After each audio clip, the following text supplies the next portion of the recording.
All right, guys, we just got some breaking news for Elden Ring Nightreign, which is going to be coming out at the end of the month, which I am very excited for, and I'm sure that a lot of you guys are very hyped for this game as well, and I'm planning on covering it pretty extensively here on the channel, doing live streams and all of that type of stuff, and it's going to be a lot of fun squatting up with people like Epic Mike, Benology, maybe some other individuals as well. It's going to be a lot of fun. I'm very much looking forward to this game, and we have some new details today in regards to the game design, which is anchored in in-depth combat, which is a good thing. We also have character archetypes and all sorts of other details. So let's go ahead and get into this and see what is going on. We spoke with the game director, Junya Ishizaki, about what we can expect from FromSoft's upcoming co-op multiplayer. And so we have, if I had to pick, this is coming from Junya, if I had to pick one aspect that we focused on the most, it was combat. The game's main goal is to defeat the Night Lord at the end of each night, and the elements that form the character builds and the world map are placed around the world to make the gameplay more compelling and to encourage players to be more strategic in their combat. In terms of challenges, honestly, everything was a challenge, especially when it came to making major changes to the game's mechanics. We had to make sure the game was still viable and truly enjoyable. We could have changed the mechanics without putting much thought into it, but there was a risk that the game would become something completely different, even though it was part of the Elden Ring universe. Finding the perfect balance between something that felt fresh and new, while still feeling true to the Elden Ring stuff, was challenging. And honestly, it's good that they're acknowledging this. Of course, you know, when you're dealing with a game like this, it's co-op multiplayer. It's a lot more focused on the action and the combat and all of that. You know, you really have to really look at how the game mechanics work and how you can make it more fast-paced, I guess. And that's something that we know already that they have definitely focused on. What was the idea behind the unique revival system that allows you to rescue incapacitated teammates by attacking them? Since we were using many existing assets from Elden Ring, we wanted to find ways to leverage them in interesting ways. As we were tossing around ideas, we realized that attacking is the most consistent element of Nightreign's gameplay. We tested to see if it would work for resuscitation, and we discovered a wide variety of tactics depending on range, frequency, and probability, so we formally implemented it. We also found it quite amusing. So, and that's basically how the reviving system works in this game, is that you, like, attack a player, which is kind of interesting. I find that to be just something that we haven't really ever seen before. Anything that kind of makes a game stand out and makes it unique from what we typically get is always something that just gives it that extra flair, right? It's something that allows you to have a game that's just different from anything else that you've played, and that's just one of the little aspects in this game that is really going to make it stand out, I think. After playing the network test, while I enjoyed building my characters, I also felt like the strategy aspect became a little repetitive. Can we expect more unpredictability that encourages players to be more tactical in the final product?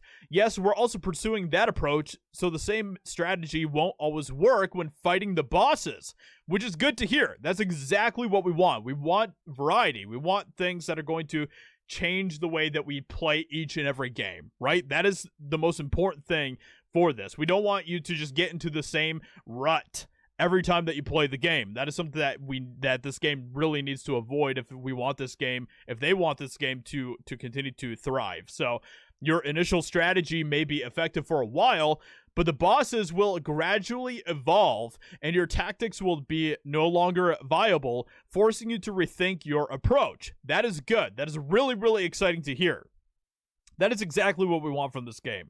There have been plenty of games that we've all played, I'm sure, that you just kind of do the same thing every single time because it works. And this game, having to force you to re-strategize is really, really good. Also, in the final version of the game, you'll be able to determine the weakness of each boss before heading out. So if poison is effective against an upcoming boss, you may proactively search for and loot items that inflict poison more often in that run. Taking advantage of their susceptibility will give you an edge in the fights. We intentionally designed the game so that you'll need to adapt and evolve your strategies along with the changes that happen in the game. Very, very exciting to hear. And I mean, like, everything, all the imagery, everything looks good. Of course it does. I mean, it's literally like made by the same team that made Elden Ring. So of course it's going to look good. It looks fantastic. Like, I'm loving the way that this game is looking. So we have fine-tuning and clarity and difficulty, adding buffs to Gladius, Beast of Night.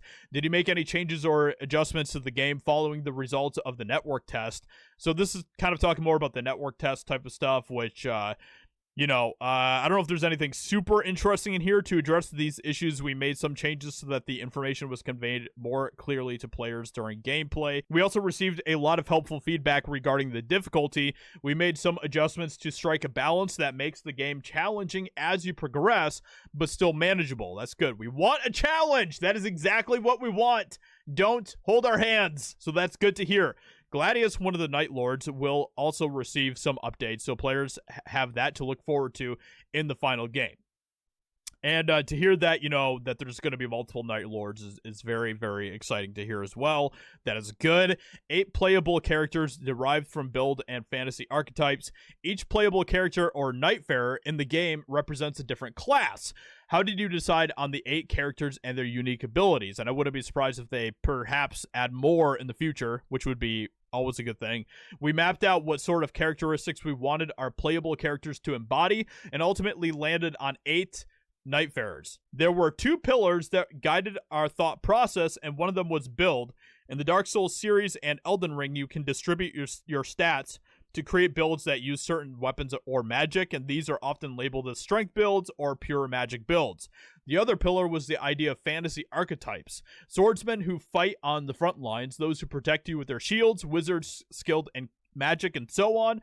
We ruminated on how we can combine these 2 pillars to create playable characters that fit into the world of Nightreign. A character like a macho wizard may exist if there were 100 variations, but it's a bit too eccentric when we only have a few playable characters.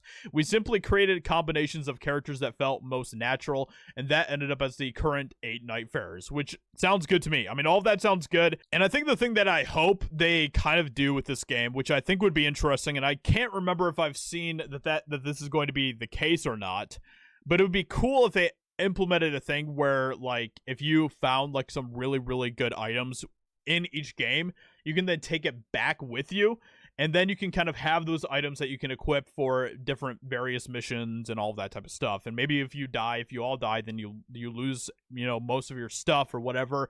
I think some of that type of stuff would be really, really interesting to see implemented into this game. I can't remember it from the gameplay that I've seen if that is going to be a thing. Let me know in the comments below if that is a thing or not. And I just think that would just kind of add another layer to this entire experience. But overall, like, I am loving the way that this sounds. I am loving the archetypes. I'm loving the way that they're handling things and the way that they're approaching things when it comes to adding variation to each and every game that you play in Nightreign. I think that is a very important thing. Having different types of bosses, having different types of strategies that you're going to need for each and every encounter, all of that type of stuff is very, very exciting. So, with all that being said, let me know in the comments below how all of this sounds to you guys for Nightreign. We're definitely going to cover it when it comes out. It's going to be coming out very, very soon. So, with that being said, let me know what you think. Hope you guys enjoyed. Leave a like, subscribe, and I'll talk to you all in another video very soon.